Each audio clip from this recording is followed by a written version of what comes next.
Hi, so Nick, could you introduce yourself? Yeah, my name is Nick Kovacevich. I'm the CEO of KushCo Holdings. Okay. And you wanted to talk about how is the latest state that has legalized marijuana, and it's sort of a political issue. Are you seeing it happening more in Democratic run states? Absolutely. We are seeing, Democrats, Democrat-run states. I mean, they happen to be the larger, more populous states. They Mhm. happen to, have been hit harder by COVID. Mhm. So you have a perfect blend here of, generally more politically, or a political side of the aisle that's generally more in favor of cannabis legalization, combined with an economic climate that's forcing that, and Right. also a call for social justice reform. And cannabis can help make a major impact on both of those fronts. So, Mhm. as a result, we're seeing more traction there, and we expect to see more states come on board here. But we're also seeing it in Republican states too. So it's Mhm. not just Democratic states, although you would expect for more of those to make traction quicker. Okay. And what are the issues that you feel are very bipartisan about legalizing marijuana? I, I'm assuming one way you're saying is it's good for taxation, it's good for economic growth. Yeah, I mean, look, jobs and U.S. jobs. I think both sides of the aisle would agree on that. Mhm. Cannabis is dollar for dollar a better economic impactor to the U.S. than any other industry. Why Mhm. is that? Because number one, it's a very high taxed item. And so it's one of the highest tax goods. And then number two, 100% of the goods are produced domestically. And you don't see Mhm. that in other industries like alcohol, for example. You'll get tequila imported from Mexico, or vodka imported from Europe.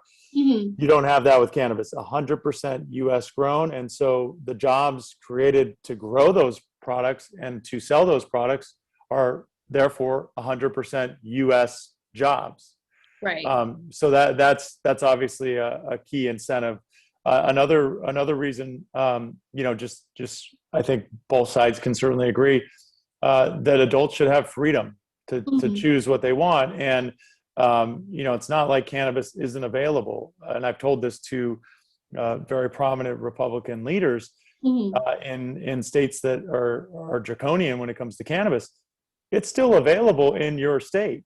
Mhm. It's just a black market product, right? Mhm. Illicit market product. And so, consumers should have a right to have product that's been tested for pesticides or harmful chemicals. Mhm. They should have the right to have clean product available through a safe outlet, Mhm. versus going to the street where it's dangerous and where you're in danger of getting something that's contaminated or harmful. And some states allow that right, and Mhm. other states don't. And so it's really, a personal freedom, personal right. I think if you come at it from that perspective, both sides of the aisle would be amenable. Right. And I guess one argument would be then if you don't partake in this already, is it just one more legalization of something that could be dangerous because you have people on the road after using marijuana, you have it around your house that maybe it's easier for kids get their hands on. Yeah, again, I would take the opposite approach in terms of kids. Mhm. We're a company that specializes in selling certified child-resistant packaging. Oh. So again, if products are available, yeah, on the street, I can guarantee you they're not in compliant packaging because it's more expensive, right? In our packaging that we sell to industry operators, and you see in the warehouse behind me, right? We're selling a lot of this stuff. Mhm. It's compliant, and it also comes with compliant labeling, right? Mhm. And labeling what something is, so that somebody doesn't accidentally ingest cannabis, whether, even if it's an adult, right? That's Mhm. important too. You're not going to get that with street product, but you are with legal, legitimate product. And we're actually seeing teen use is down. Mhm. Cannabis teen use is down only in states that have legalized and regulated, which of course makes sense because if you take the product off of the street and you put it behind an age gated door, Mhm. youth can't get in and buy. Right. If they can go downtown and find a guy on the corner, he's not checking IDs, right? Mhm. They'll sell to anybody. So it's interesting that data is actually proving a lot of the arguments that the prohibitionists have made to be incorrect. Another one is driving under the influence. We just haven't seen data to support that there's more driving under the influence happening in states like Colorado and Mhm. Washington that have been legal now for 5 or 6 years. The data is just not there. So, and especially as we move into an age where there's more, services like Lyft and Uber that are available, when Mhm. we're on the verge of self-driving technology that's going to be coming here very rapidly, to use that as an excuse Mhm. to keep something that has been unfairly demonized and made illegal for so long, Mhm. it's just not resonating with the majority of the American voters, right? And we're seeing that in the data, that the voters are supporting marijuana initiatives more Mhm. than they support virtually any other initiative that gets on the ballot. Mhm. So they're losing credibility with these older arguments that again aren't supported by the data and really aren't supported by the voters. Right. And I think we grew up with that message, just say no to drugs, and marijuana was kind of like lumped in with stronger drugs and called the gateway drug. And now it's kind of a reversal. I mean, my governor is a physician, and it's almost being told to us that now it's healthy for you. I mean, do you think it's healthy, or is Yeah. it more recreational, or is it, a little bit of both? Yeah, I mean, look, you bring up some good points. One of them being the fact that it's been marketed as a gateway drug. I mean, that also has been debunked because if you think about it, take any product, right? If you were going to go buy a sugar product Mm. and, the person selling it to you was also selling cocaine and ecstasy and LSD and mushrooms, Mhm. that sugar product would then be a gateway drug, right? You're going Mhm. to go in, you're going to get sold on your product, and then you're going to get cross-sold and upsold, right? Something I teach my sales team every day when it comes to packaging, cross-selling. And Mhm. so you take that out of those channels and you put it into a regulated storefront. Again, Mhm. you eliminate the gateway drug effect. Right. And then your other point about stigmatization, it's funny that people are still, a lot of people still think, oh, well, yeah, hey, I'm using cannabis now, but don't say anything because they fear that there's this kind of judgment, whereas smart medical professionals are actually recognizing that, especially compared between alcohol, cannabis is the far safer alternative. And we're seeing that with the pandemic, where Mhm. early on people were taking to wine and taking to alcohol, and then realizing very quickly that that's just not sustainable, right? you're Mhm. you're hurting your body, you're waking up every morning with a hangover, and we see people switching to cannabis, and whether they're using it to have fun, or to recover, or to de-stress, or to sleep, Mhm. they're waking up the next day feeling great. So if you just look at it from that standpoint, it's certainly can be argued that it's healthy. It can't be argued that it's not healthier than liquor, right? Right. Or tobacco or other Mhm. equivalents. And so people are figuring that out, and it's a good thing. Also, keep in mind there's other ways to consume cannabis. Most people think smoking. Well, yeah, of course, smoking anything into your lungs is not advised by medical professionals, but you can consume edible products, beverage products, transdermal patches, sublingual strips. I mean, Mhm. there's a wide variety of consumption. And again, it's all stuff that's been tested and certified. So, the actual effect of THC on the body, no studies have shown that is long-term detrimental, except some studies showing in developing brains in adolescents, which Mhm. again, nobody in our industry is advocating to make these products broadly available for anybody under the age of 21. So, Mhm. again, people are putting arguments out there that just don't have facts to support them. And I think it's good that smart people in this country are starting to figure it out and are starting to tell people otherwise. Mhm. We'll talk a bit about the social justice aspect, because what I've seen is that um, well, 40% of all drug arrests are marijuana, and that affects people. And it seems that, African Americans, other minorities are getting arrested at a greater rate. They're getting prosecuted. They're ending up in prison. And of course, that affects people's whole lives. So I think part of the movement, first to decriminalize and then to legalize is because that we're starting to realize this is a society and we want to address that. Yeah, you're 100% spot on. The social justice aspect is equally, if not greater, motivator than the economic aspect of legalizing cannabis and the personal freedom aspect. And, we've had, this is another thing that's been, highlighted here during the pandemic with first with the killing of George Floyd and then also with Breonna Taylor.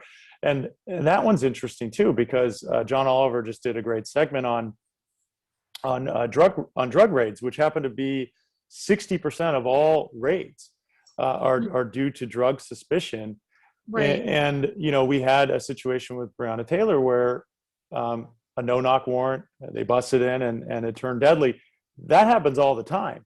Mm-hmm. And so you think about it, why are we even doing that? We're putting not only people, citizens' lives in danger, as we saw there, but also police. A lot of men in uniform are put in danger because they're asked to barge into somebody's home or somebody's residence with a warrant because somebody's suspecting drugs.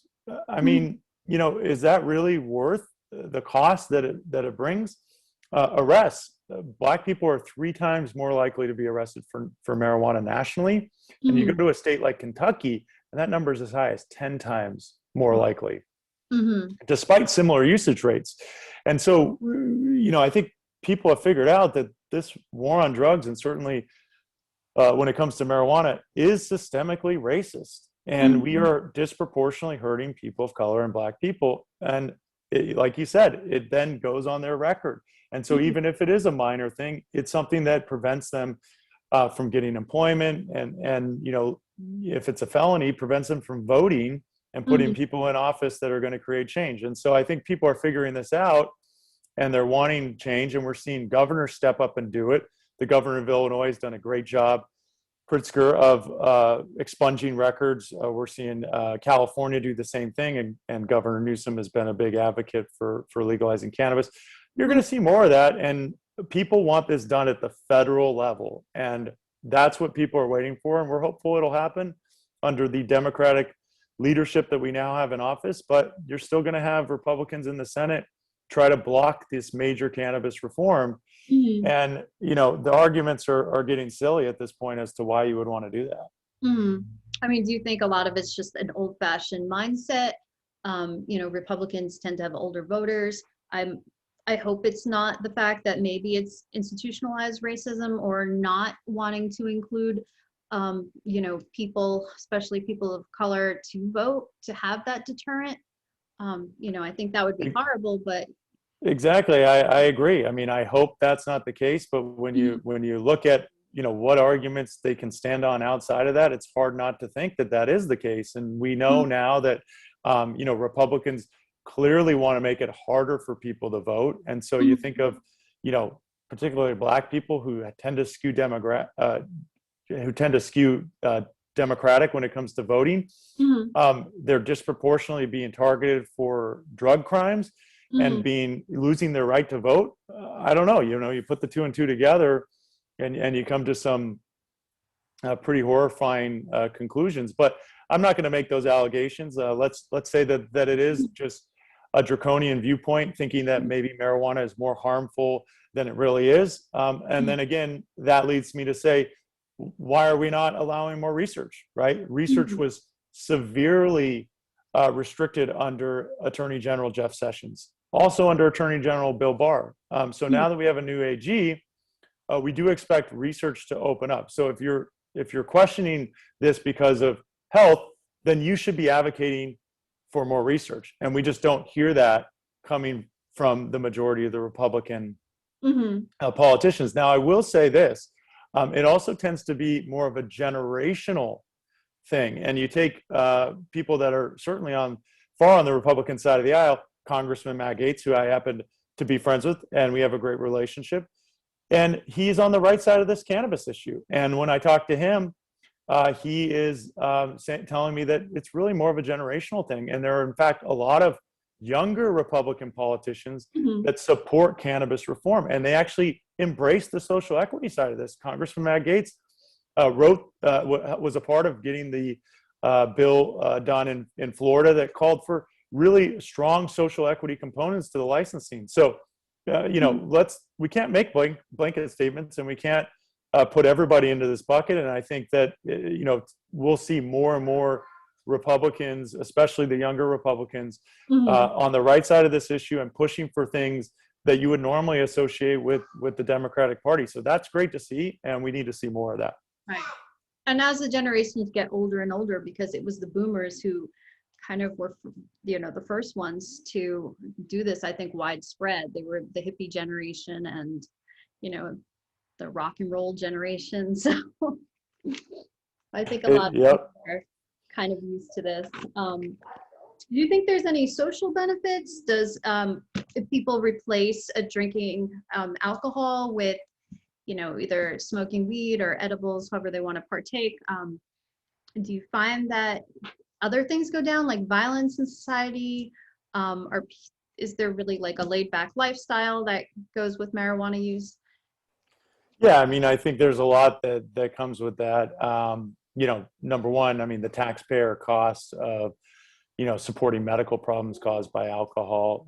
We also know domestic violence is rampant with people that are, using alcohol, alcoholics, let's say, right? You don't see that with cannabis. You don't see chronic health issues that come from cannabis use. Maybe people are, a little overweight because they get the munchies, but generally you just don't see a lot of the same things. And we've heard anecdotally, police officers, for example, look the other way when it comes to cannabis consumption at large events like concerts, because they're like, hey, look, with alcohol we see fights, we see violence. There's a lot of things. With cannabis, people chill out, and so we'd rather have them stoned and chilled during this event, and it makes our job easier, right? And so again, we need to look at more institutional data on these types of things, and that's been really frustrating, is people not wanting to at least learn and what the downstream effects are in society when we legalize. But like I said, the ship has sailed. Cannabis is available everywhere in the country, and there are other drugs that are like that too. And so my position is, if you're doing something for a long time, 50 years, for example, that's clearly not working, it's time to try something else. And so I don't know how anyone could argue with that. I mean, the war on drugs is not working. Number one, it's creating terrible situation here with people that are getting arrested and getting things on their record, and they're ruining their lives. It's tying up money in our system, policing in our jails. But number two, it's not preventing drugs. If it was actually preventing drugs, you could argue that it's working. So it's clearly not working. And this is something that's pushing people now to the other side, where not only are people wanting to legalize marijuana, they're thinking about legalizing other drugs. And we saw Oregon, the first state to decriminalize all drugs. It passed with flying colors. So the voters are ready for change. And that's what I think the politicians need to understand. Right. And of course, it takes the politicians 10 years to finally come around to what the voters want. But you would think in today's faster moving world, we wouldn't have to wait 10 years. Right. And, it takes the criminal element out of it too, because if you want to buy, you can just go to a store and you don't have to meet with someone who could, be dangerous, be involved in gangs or anything like that. I see so many crime reports where it's focused on just, someone going to purchase weed. And then it becomes like a shootout, it becomes an arrest, it becomes a fight. So this seems like a very safe way. Yep, I totally agree. And, people want safe access. And so we even see that in states where cannabis is legal. You have certain counties that, in cities where, honestly, the people in that jurisdiction voted to make it legal, yet they won't allow retail storefronts because it's this thing of not in my backyard, right? Well, again, now you're just forcing people to transact they either have to drive really far to go to a legal outlet, or they have to transact illegally. Mhm. And so you're defeating the purpose. So we're seeing that play out in California, where many jurisdictions still ban retail, even a few years into legalization here. And COVID is actually a big driver to change that. And we're seeing the largest city that still had a ban in place, Fresno, Mhm. finally now allowing retail storefronts, which is great. And it's being driven mainly by the economic devastation that COVID has caused, and people wanting to recoup that through retail sales tax. Mhm. But it happens at the local level. It's happening at the state level, and it's certainly still the case at the federal level. And we need Mhm. to see progress on all three fronts. Right. I definitely agree. Any money we could bring in during COVID, we're going to need, and we want to build back stronger and bring back the restaurants and everything that we had on main streets. Yep. It's not going to be easy. I'm assuming you have to wrap up soon. Yeah, I have 5 more minutes before another call. So this has been great, though. All right. It was great talking to you. And Yeah. I appreciate you. So you mentioned you might run some